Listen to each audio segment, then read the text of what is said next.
کیا آپ کا دل بھی کسی من چاہی چیز کو یا کسی من چاہے شخص کو دعاؤں میں مانگ مانگ کر تھک گیا ہے؟ کیا آپ کو بھی اب ایسے لگنے لگ گیا ہے کہ آپ کی دعائیں کبھی بھی قبول نہیں ہوں گی اور آپ کو آپ کا پسندیدہ شخص کبھی عطا نہیں کیا جائے گا؟ کیا آپ کو اپنی دعاؤں کی قبولیت پر شک ہونے لگا ہے؟ کیا آپ کو اب لگنے لگا ہے کہ واقعی وہ شخص آپ کو کبھی نہیں مل سکتا؟ اور کیا قسمتوں کے بدل جانے پر آپ کو شک ہونے لگ گیا ہے؟ کیا آپ کو لگتا ہے کہ آپ کی دعائیں اب قسمت نہیں بدل سکتی آپ کی؟ اور آپ انہی باتوں کو سوچ سوچ کر ٹوٹ کر بکھرنے لگتے ہیں اور آپ کا دل بے چین ہو جاتا ہے کہ شاید اب ہمیں اپنی دعاؤں سے منہ موڑ لینا چاہیے۔ آپ کو ایسے لگتا ہے کہ اب آپ کو دعائیں مانگنا چھوڑ دینی چاہیے۔ میں جانتی ہوں کہ جب ہم کسی انسان سے محبت کرتے ہیں، کسی شخص سے ہمارا دل لگ جاتا ہے یا ہمیں دل لگی ہو جاتی ہے، تو اس کے علاوہ ہمیں اس دنیا میں کچھ بھی اچھا نہیں لگتا۔ ہمیں ایسا لگتا ہے کہ وہ انسان، وہ شخص ہمیں ہر قیمت پر حاصل ہو جائے۔ ہمارا اس کے ساتھ ایک روح کا تعلق بن جاتا ہے کہ کسی بھی قیمت پر ہم یہ چاہتے ہیں کہ دعاؤں میں، تہجد میں، آنسوؤں سے کسی بھی بدلے وہ ہمیں شخص عطا کر دیا جائے۔ لیکن جب ہمیں وہ شخص نہیں ملتا تو ہم تڑپ جاتے ہیں۔ ہمیں ایسا لگتا ہے کہ شاید اب سب کچھ ہی ختم ہو گیا ہے، اب کچھ بھی ہمارے لیے باقی نہیں رہا۔ ہمیں یہ دنیا بے رنگ لگنے لگتی ہے۔ ایسا لگتا ہے کہ اس دنیا میں رونق باقی نہیں رہی۔ ایسا لگتا ہے کہ اب کوئی بھی شخص ہمیں اچھا لگ ہی نہیں سکتا۔ ہمیں ایسا لگتا ہے کہ جو بات اس شخص کے ساتھ تھی اب کسی اور کے ساتھ وہ کبھی ہو ہی نہیں سکتی۔ پھر ہم کیا کرتے ہیں کہ ہم اپنی بے شمار دعاؤں میں اس شخص کو مانگتے ہیں، اور جب ہمیں وہ دعاؤں سے وہ شخص نہیں ملتا تو ہم ہارنے لگتے ہیں، ہمارا یقین ڈگمگانے لگتا ہے۔ لیکن یاد رکھیں کہ یہیں سے تو معجزے شروع ہوتے ہیں، یہیں سے معجزوں کا سفر شروع ہوتا ہے۔ یہی وہ مقام ہے جہاں پر اللہ آپ کو دیکھنا چاہتا ہے کہ آپ کا یقین کتنا باقی رہتا ہے۔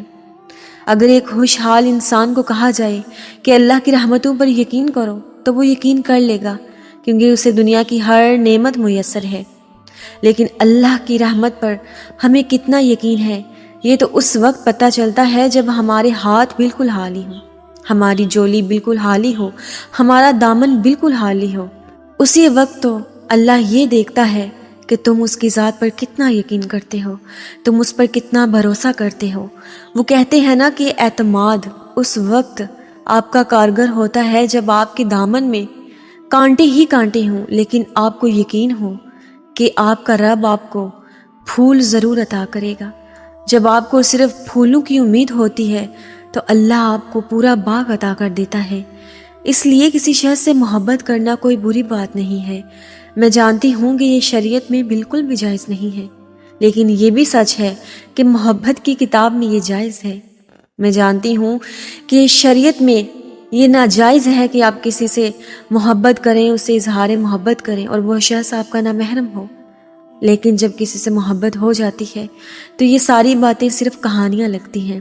اسی لیے میں صرف وہ باتیں کرتی ہوں جو کہ واقعی سچ ہوتی ہیں۔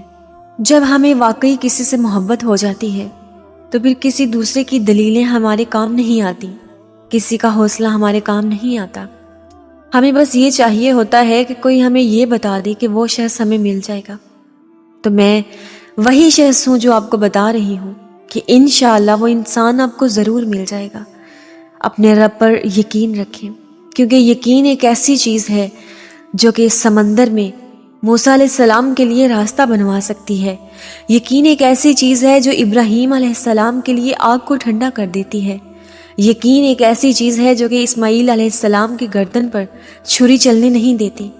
تو آپ کے تو مسئلے ہی بہت چھوٹے ہیں، آپ کی تو یہ دنیا داری کے مسئلے ہیں، یہ چھوٹے چھوٹے مسئلے ہیں جو کہ ان مسئلوں کے آگے جو کہ ہمارے نبیوں ولیوں کو پیش آئے، ان پریشانیوں کے آگے جو ہمارے نبیوں ولیوں کو پیش آئیں، تو وہ ان مشکلوں سے کیسے نکلے؟ وہ ان مشکلوں سے اللہ پر اعتماد کی صورت میں نکلے۔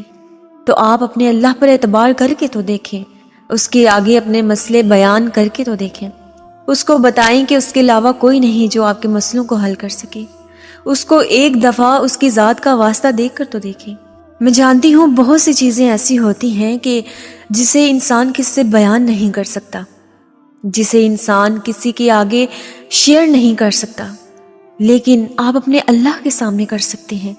اگر کسی انسان سے محبت ہو گئی ہے اور اس کے بغیر نہیں رہا جا رہا تو اس کا ایک حل ہے نا، جائے نماز اٹھائیے، وقت تہجد اٹھ جائیں، وضو کریں اور اپنے اللہ کے سامنے آ جائیں۔ اللہ سے کہیں کہ اے میرے رب نہیں رہا جا رہا۔ اللہ کو بتائیں کہ اے پروردگار اس شخص کے بغیر گزارا نہیں ہو رہا۔ اللہ کو کہیں کہ اے رب ہم جانتے ہیں کہ ہمارے لیے ناممکن ہو گیا ہے اس شخص کو پانا، لیکن اے میرے پروردگار تو اس بات پر قدرت رکھتا ہے کہ تو ہمیں وہ شخص عطا کر دے۔ اے میرے رب تو عطا کرنے والا ہے، اے اللہ تو بادشاہوں کا بادشاہ ہے، ہمیں وہ چیز عطا کر دے، ہمیں وہ شخص عطا کر دے۔ اے پروردگار ہمارے لیے ناممکن ہی صحیح لیکن تیرے لیے کچھ بھی ناممکن نہیں۔ اس کی عطاؤں پر ایک دفعہ یقین کر کے تو دیکھیں۔ میں جانتی ہوں یہ دنیا والوں نے آپ سے کہہ دیا ہے کہ اب کچھ بھی ممکن نہیں، یہ دنیا والے کہہ چکے ہیں کہ اب تم ہار مان کے بیٹھ جاؤ، تمہیں وہ شخص، تمہیں وہ تمہاری پسندیدہ چیز نہیں مل سکتی، لیکن میں آپ سے بار بار کہتی ہوں اور ہمیشہ کہتی رہوں گی کہ اپنے رب کی ذات سے کبھی بھی نا امید نہ ہونا، اس سے مایوس نہ ہونا، دنیا والوں کی باتوں میں مت آنا، بس اپنے رب پر بھروسہ رکھنا، مانگتے رہنا، اپنے رب سے ضد لگا لینا، اس سے کہنا کہ اے میرے رب میں تب تک جائے نماز سے نہیں اٹھوں گی جب تک تو مجھے عطا نہیں کرے گا۔ اے میرے رب میں تب تک تیرے در سے کہیں نہیں جاؤں گی جب تک تو میری حالی جولی بھر نہیں دے گا۔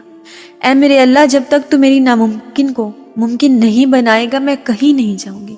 اے اللہ میں تجھ سے ایک ضدی بچے کی طرح ہمیشہ مانگتی رہوں گی، تو مجھے عطا کر۔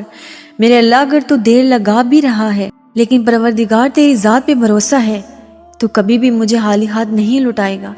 اللہ پر یقین کر کے تو دیکھیں، یقین کرنے والوں کے لیے تو ہزار راستے ہیں، وہ تو اس قدر مہربان ہے کہ ان کو بھی نوازنا کم نہیں کرتا جو اسے یاد نہیں کرتے، وہ تو بے زبانوں کو بھی سنتا ہے، وہ تو کافر کے سوال کو بھی رد نہیں کرتا، تو پھر وہ تمہیں کیسے خالی ہاتھ واپس لوٹا سکتا ہے؟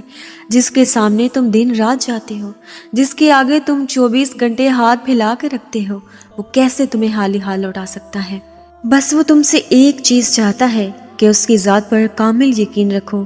وہ چاہتا ہے کہ تم اس سے مانگنے کے بعد نا امید نہ ہو، وہ چاہتا ہے کہ تم اس کے آگے ہاتھ پھیلانے کے بعد مایوس ہو کر نہ بیٹھ جاؤ، بلکہ اس سے مانگنے کے بعد اتنے مطمئن ہو جاؤ کہ اللہ آپ کا ضرور آپ کو عطا کرے گا، کیونکہ وہ ہر شے پر قادر ہے۔ اتنا اعتماد رکھو کہ یہ دیری کسی حکمت کے سبب ہی ہے، نہیں تو میرا رب ایک اشارے پر گہری تاریک رات کو ایسے روشن سویروں میں نمودار کرتا ہے کہ دیکھنے والوں کی آنکھیں کھلی کی کھلی رہ جاتی ہیں، اور وہ ایسے وسیلے بناتا ہے جہاں سے تم امید بھی نہیں رکھتے۔ وہ تمہاری ان دعاؤں کو قبولیت کے مقام تک لازمی پہنچائے گا، وہ تمہاری ان ہتھیلیوں کو خالی نہیں لٹائے گا، وہ ان کو بھرنے کا ارادہ رکھے ہوئے ہے، اور اگر اس نے تمہیں خالی ہاتھ ہی لٹانا ہوتا تو تمہیں دعا کی توفیق ہی کیوں دیتا؟ اگر اس نے ان آنسوں کی لاج نہ رکھنی ہوتی تو وہ تمہیں اپنے در کا پتہ ہی کیوں دیتا؟ اور اگر اس نے تمہیں اکیلا ہی چھوڑنا ہوتا تو پھر ہر پل تمہارے ساتھ ہونے کا دعویٰ کیوں کرتا؟ اگر اس نے تمہیں دھتکارنا ہی ہوتا تو کیوں بار بار یقین دلاتا کہ مجھ سے دعا کرو، مجھے پکارو، میں تمہاری پکار کا جواب دوں گا؟ اور اگر اس نے تمہیں تنگی اور آزمائش میں ہی مبتلا رکھنا ہوتا تو وہ بار بار یہ وعدہ کیوں کرتا کہ ہر مشکل کے ساتھ آسانی ہے؟ بس ہر مشکل کے ساتھ ہی آسانی ہے، اس لیے کہ میرا رب اندھیروں سے ہی اجالے بناتا ہے، وہ تمہاری ہمت سے زیادہ تمہیں تکلیف نہیں دیتا، اور اگر وہ تمہیں آزمائش میں ڈالتا ہے تو اس سے پہلے ہی اس آزمائش سے نکلنے کے اسباب پیدا کرتا ہے۔ وہ تمہیں کبھی بھی تنہا نہیں چھوڑتا، اس کی رحمت تو تم پر برسنے کے لیے بے قرار ہے۔ تم ایک قدم اس کی طرف اٹھاؤ تو وہ تم 1000 قدم تمہاری طرف چل کر آتا ہے۔ اس لیے اگر کسی چیز سے محبت ہے، کسی شخص سے محبت ہے تو لوگوں کو مت بتاؤ، اپنے اللہ کے سامنے جاؤ، اللہ کو بتاؤ کہ اے میرے رب مجھے چاہیے وہ چیز، اے اللہ مجھے چاہیے وہی انسان چاہیے، اے اللہ تو دینے پر قادر ہے، اے اللہ تو اس شخص کو میرا محرم بنا کر مجھے عطا کرنے پر قادر ہے، اے میرے رب وہ شخص کو میرا محرم بنا دے۔ اے میرے رب مولا علی اور حضرت فاطمہ کے پاکیزہ رشتے کے صدقے اس شخص کو میرا محرم بنا دے۔ اے اللہ تیرے پسندیدہ رشتے نکاح کے رشتے میں ہمیں باندھ دے۔ اے میرے رب تو ہمیں اپنے پسندیدہ رشتے، ایک جائز رشتے نکاح کے رشتے میں ہمیں باندھ دے۔ اے اللہ تم ہماری ناممکن کو ممکن بنا دے۔ تو دیکھنا پھر وہ کیسے تمہارے لیے وسیلے بنائے گا، دیکھنا کیسے اس شخص کو وہ تمہارے نصیب میں لکھے گا، اور دیکھنا کتنے خوبصورت رشتوں میں وہ تمہیں آپس میں باندھ دے گا۔ یہ دنیا ہار جائے گی، اس دنیا کی رسمیں ہار جائیں گی، اس دنیا کی باتیں ہار جائیں گی، لیکن آخرکار تمہاری دعائیں جیت جائیں گی، تمہارا اللہ پر اعتبار جیت جائے گا انشاءاللہ تعالی۔